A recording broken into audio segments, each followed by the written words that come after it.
Hello दोस्तों, नमस्कार। MCC classes में साथियों आपका बहुत बहुत स्वागत है मेरे प्यारे दोस्तों। तो जल्दी से जुड़ जाइए और जो विद्यार्थी जुड़ चुके हैं प्लीज़ वीडियो को शेयर जरूर करें अपने दोस्तों के साथ में। काफ़ी कम दिन दोस्तों आपके पास बचे हैं, बिल्कुल समय रहते हैं इसकी तैयारी कर लीजिए। दूसरा मैं बात करता हूं दोस्तों, यहाँ पर यदि आप कांस्टेबल की टेस्ट सीरीज ज्वाइन करना चाहते हैं तो परीक्षा ऐप को डाउनलोड कर सकते हैं। परीक्षा ऐप, अब परीक्षा ऐप का लिंक मैंने डिस्क्रिप्शन में भी दे दिया है, वहाँ से आप डाउनलोड कर लीजिए या फिर दोस्तों आप डायरेक्ट प्ले स्टोर में जाके डाउनलोड कर सकते हैं। इसमें मध्य प्रदेश पुलिस कांस्टेबल की तैयारी के लिए दोस्तों टेस्ट सीरीज है। टेस्ट सीरीज के लिए दोस्तों कोड यूज़ कीजिएगा MCC50। यह कोड यूज़ करने पर 50% का आपको दोस्तों डिस्काउंट भी यहाँ पर मिल जाएगा। तीन प्रकार की दोस्तों यहाँ पर टेस्ट सीरीज अवेलेबल है मध्य प्रदेश पुलिस की। एक ओल्ड वाली भी है, यदि आपने वो नहीं लगाई तो वो लगा सकते हैं। फिर एक 2000 स्पेशल 21 वाली है और एक दोस्तों 2021 जनवरी स्पेशल करके दे रखी है। तो दोस्तों जो आपने नहीं लगाई है बिल्कुल आप लगा सकते हैं। अपना एनालिसिस कीजिए किस सब्जेक्ट में आपको कमी है, यानी कि आपको कोई सब्जेक्ट आया जैसे कि आपका मैथ्स आ गया, मैथ्स में आपको व्रत वाला चैप्टर नहीं बना कोई सा क्वेश्चन, तो व्रत चैप्टर आप लगा दीजिए। इस प्रकार से ये सॉल्यूशन आप थोड़ा सा देखिए इसमें, ठीक है। दूसरा साइंस भी आपको यहाँ पर मिलेगा, सारे सब्जेक्ट यहाँ पर कवर किए गए हैं, अलग अलग टाइप से आपको सब मिल जाएंगे, बिल्कुल एक ही पेपर जो है वो मिल जाएगा। दूसरा दोस्तों मध्य प्रदेश का करंट अफेयर आप देखना चाहें लेना चाहें तो उसके लिए भी MCC50 कोड यूज़ कर सकते हैं।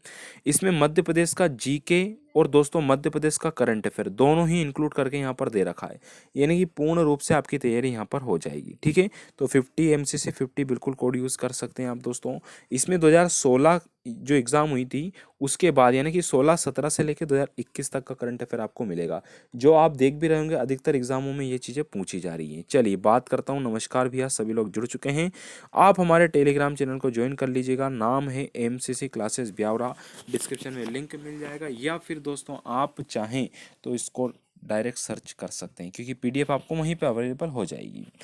बढ़ता हूँ दोस्तों आगे। पहला क्वेश्चन आता है, सूफी संत शेख सलीम चिश्ती की दरगाह कहाँ स्थित है? बताइए जल्दी से।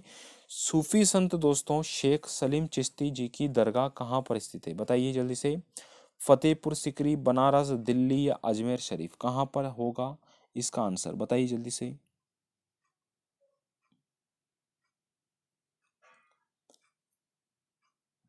चलिए, तो सूफी संत दोस्तों शेख सलीम चिश्ती की जो दरगाह है ये दोस्तों हमारे फतेहपुर सिकरी में स्थित है। कहाँ पर है? फतेहपुर सिकरी में है, यानी कि दोस्तों आपका ए ऑप्शन यहाँ पर राइट आंसर हो जाएगा। तो ध्यान रखना, सूफी संत रहे दोस्तों शेख सलीम चिश्ती, इनकी जो दरगाह है ये फतेहपुर सिकरी में है, यानी कि ऑप्शन नंबर ए आपका दोस्तों यहाँ पर करेक्ट आंसर हो जाएगा। तो सूफी संत शेख सलीम चिश्ती की जो दरगाह है यह फतेहपुर सिकरी में है, यानी कि ऑप्शन नंबर ए आपका राइट आंसर होगा। अगला क्वेश्चन आता है, तुलसीदास किसके समकालीन थे? बताइए जल्दी से।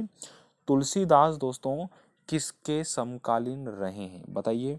बाबर, अकबर, हुमायूं या फिर जहांगीर? चलिए वेरी गुड दोस्तों। तो याद रखना, सूफी संत सॉरी तुलसीदास जी किसके समकालीन थे? तो तुलसीदास जो समकालीन रहे दोस्तों ये किसके रहे हैं? तो ये दोस्तों हमारे अकबर के रहे हैं, ठीक है। तो तुलसीदास जी किसके समकालीन थे, यानी इनके अंडर में नहीं रहे, क्या रहे? इनके ही समकालीन रहे दोस्तों। तो किसके? ये रहे दोस्तों आपके अकबर के, यानी कि सी ऑप्शन दोस्तों आपका यहाँ पर राइट आंसर हो जाएगा, ठीक है। तो ये बात आपको थोड़ा सा ध्यान रखना है। अगले प्रश्न पे चलते हैं दोस्तों। अगला क्वेश्चन आता है हमारा इसके बाद में।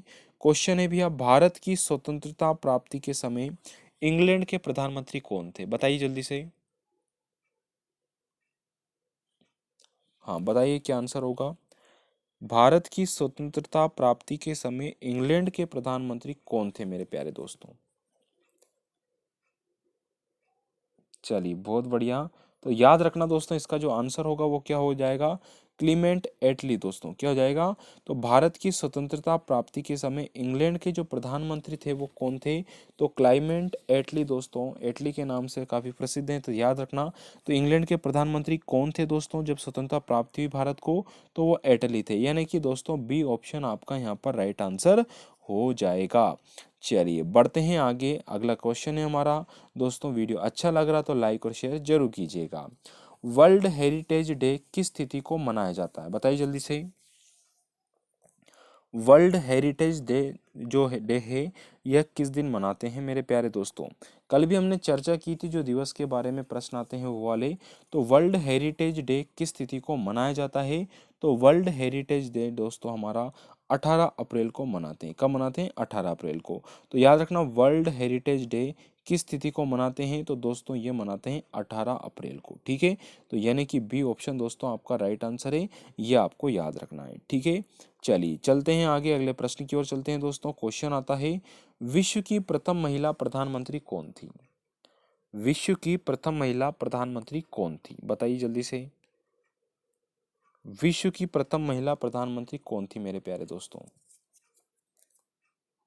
चलिए, तो विश्व की जो प्रथम महिला प्रधानमंत्री रही दोस्तों वो कौन रही? तो ये रही दोस्तों, बिल्कुल आंसर करेक्ट है भैया। थोड़ा सा फास्ट आंसर दीजिएगा। सिरिमाओ भंडार नाइक है ना, सिरिमाओ भंडार नाइक है, तो भंडारा हो गया अभी, ऐसे याद रख लेना। तो विश्व की प्रथम महिला प्रधानमंत्री कौन है? सिरिमाओ भंडार नाइक है, यानी कि आपका सी ऑप्शन दोस्तों करेक्ट आंसर है। ठीक है, चलिए बात करता हूँ, बिल्कुल हमारी दोस्तों डेली 12 बजे लाइव क्लास रहती है, आप बिल्कुल आप जुड़ सकते हैं। ठीक है, इसी चैनल पर। अगला क्वेश्चन है, द्वितीय विश्व युद्ध के समय इंग्लैंड के प्रधानमंत्री कौन थे? द्वितीय विश्व युद्ध के समय दोस्तों इंग्लैंड के जो प्रधानमंत्री थे वह कौन थे, ये आपको बताना है। तो बताइए जल्दी से, द्वितीय विश्व युद्ध के समय इंग्लैंड के प्रधानमंत्री कौन थे दोस्तों?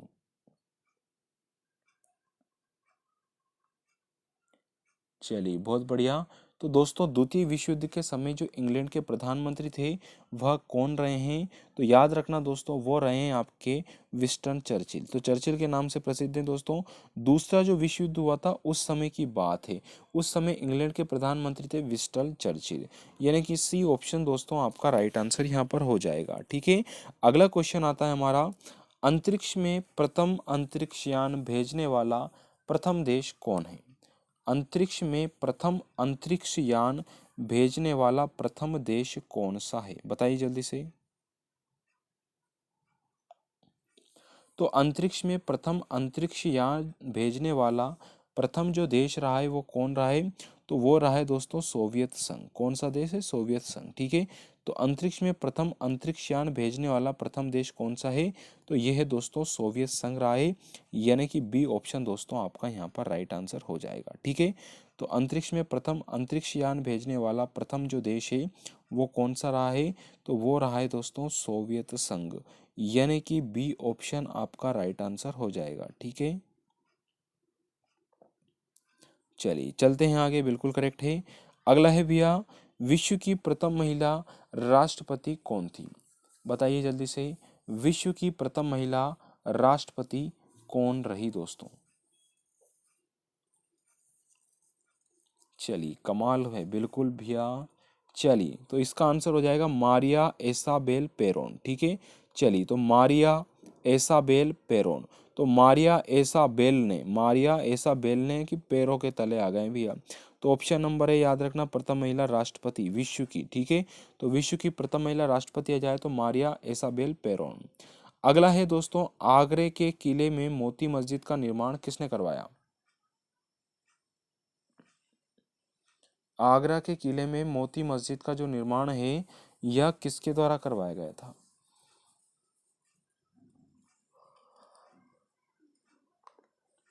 तो आगरा के किले में मोती मस्जिद का जो निर्माण करवाया था भैया, ये करवाया था शाहजहां ने। किसने? शाहजहां ने। ठीक है, तो आगरा के किले में दोस्तों जो मोती मस्जिद का निर्माण है ये शाहजहां के द्वारा करवाया था। सी ऑप्शन दोस्तों आपका राइट आंसर हो जाएगा। ठीक है, तो याद रखना, आगरा के किले में मोती मस्जिद का निर्माण दोस्तों शाहजहां के द्वारा करवाया गया। सी ऑप्शन आपका राइट आंसर हो जाएगा। अगला क्वेश्चन है, हेली धूमकेतु पुनः किस वर्ष दिखाई देगा? हेली धूमकेतु दोस्तों अब कब दिखने वाला है, ये आपका प्रश्न है। तो हेली धूमकेतु दोस्तों कब दिखाई देगा? जल्दी से कमेंट करो भैया। ए बी सी डी बिल्कुल करेक्ट है, 262, यानी कि ए ऑप्शन आपका राइट आंसर हो जाएगा। ठीक है, तो ध्यान रखना, हेली धूमकेतु अब कब दिखने वाला दोस्तों? ये 2062 में दिखाई देगा। ठीक है, चलिए तो ऑप्शन नंबर ए आपको याद रखना है। फिर शर्कराओं के उपापचय को नियंत्रित करता है कौन? शर्कराओं के उपापचय को नियंत्रित करता है कौन करता है? हीमोग्लोबिन, इंसुलिन, आयोडीन या फिर प्रोटीन? कौन करता है भैया, बताइए जल्दी से। शर्कराओं के उपापचय को नियंत्रित करता है, कौन करता है? तो शर्कराओं के उपापचय को जो नियंत्रित किया जाता है दोस्तों, यह किसके द्वारा किया जाता है? तो ये दोस्तों इंसुलिन के द्वारा करते हैं। किसके द्वारा? इंसुलिन के द्वारा। तो शर्कराओं के उपापचय को नियंत्रित किसके द्वारा किया जाता है? इंसुलिन के द्वारा यह नियंत्रित किया जाता है। अगला है दोस्तों, सूर्य प्रकाश में कौन सा विटामिन पाया जाता है? सूर्य के प्रकाश में कौन सा विटामिन मिलता है? ये तो सबको याद आना चाहिए बिल्कुल। चलिए आंसर आ ही गया है। तो सूर्य प्रकाश में कौन सा विटामिन पाया जाता है? तो सूर्य प्रकाश में जो विटामिन मिलता है वो दोस्तों विटामिन के मिलता है। ठीक है, तो सूर्य प्रकाश में कौन सा विटामिन पाया जाता है? तो विटामिन के दोस्तों सूर्य प्रकाश में मिलता है। डी ऑप्शन दोस्तों आपका राइट आंसर यहाँ हो जाएगा। ठीक है, तो सूर्य प्रकाश में कौन सा विटामिन पाया जाएगा? तो विटामिन के, सॉरी सॉरी सॉरी सॉरी है ना, ये दोस्तों आपका जो पाया जाएगा, ये याद रखना है ना, वो गड़बड़ हो गया, विटामिन आपका डी मिलेगा। ठीक है ना, सूर्य के प्रकाश में। तो सूर्य के प्रकाश में कौन सा विटामिन? विटामिन डी और ऑप्शन नंबर सी। ठीक है, चलिए ये आपको थोड़ा सा करेक्शन कर लेना है, सी ऑप्शन है। ठीक है भैया, विटामिन डी मिलता है सूर्य से, सूर्य के प्रकाश से। अगला है दोस्तों, बॉडी में ही रहता है ये आपका, पिघले हुए रूप में आपको काम आएगा। तो वीनस की मूर्ति के नाम से किसे जाना जाता है? वीनस की मूर्ति के नाम से किसे जानते हैं भैया, बताइए जल्दी से। दोस्तों वीनस की मूर्ति के नाम से हम किसे जानते हैं, बताइए। चलिए आंसर आ रहा है, बिल्कुल करेक्ट आ रहा है भैया। तो वीनस की मूर्ति बिल्कुल करेक्ट आंसर है, बहुत ही शानदार, वेरी गुड भैया, वेरी गुड। चलिए तो बिल्कुल करेक्ट है ऑप्शन नंबर ए, है ना, बिल्कुल ठीक है, क्या बात है, वेरी गुड भैया। Option number B, option number C और ऑप्शन नंबर डी। ठीक है, तो वीनस की मूर्ति याद रखना भैया, वीनस की मूर्ति के नाम से मधुबाला जी को जानते हैं। ठीक है, तो वीनस की मूर्ति के नाम से किसे जानते हैं? मधुबाला को जानते हैं। सी ऑप्शन आपका राइट आंसर हो जाएगा। फिर आता है कामसूत्र के लेखक कौन है, बताइए जल्दी से। कामसूत्र के लेखक बताइए कौन है। चलिए, तो कामसूत्र के जो लेखक हैं दोस्तों, ये हो जाएंगे कौन? तो ये हैं दोस्तों आप वात्स्ययन। ठीक है, कामसूत्र के जो लेखक हैं वो कौन है? वात्स्ययन। ठीक है, ऑप्शन नंबर बी आपका दोस्तों यहाँ पर राइट आंसर हो जाएगा। अभी एसएससी जीडी के फॉर्म आप जो एग्जाम चल रहे हैं उसमें भी ये क्वेश्चन पूछे गए दोस्तों, अगर आपने देखा हो तो, है ना, बुक वगैरह एक ना एक बुक आ रही है, तो ये ट्रेंड रहता है।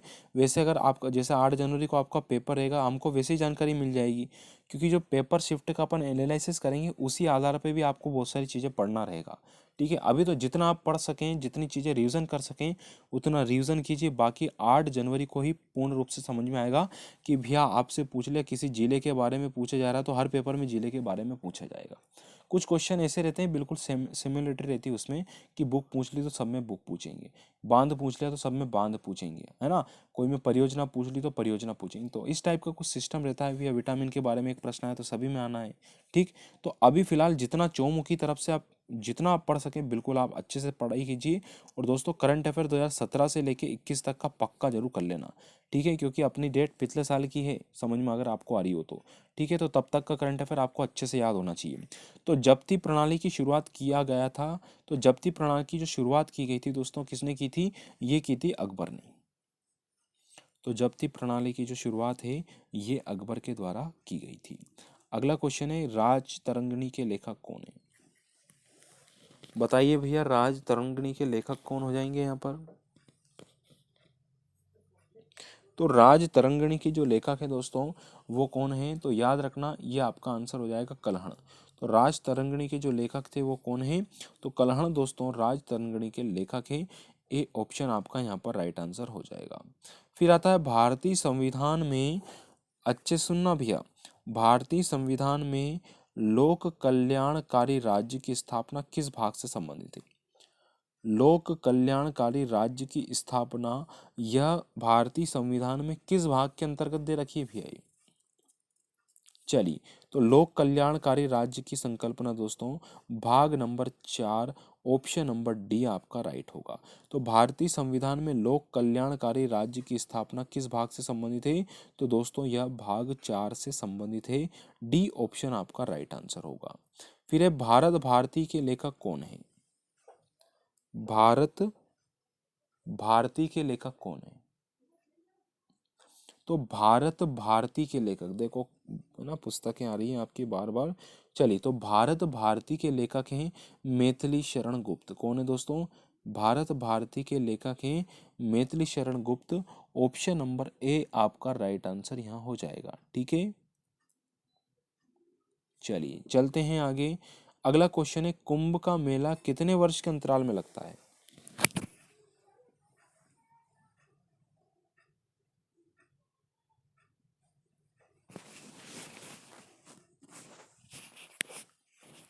तो कुंभ का मेला कितने वर्ष के अंतराल में लगता है? तो दोस्तों ये लगता है 12 वर्ष के अंतराल में। ठीक है, तो कुंभ का मेला कितने वर्ष के अंतराल में लगेगा? तो दोस्तों ये 12 वर्ष के अंतराल में लगता है। बी आपका राइट आंसर है। पृथ्वीराज रासो के लेखक कौन है?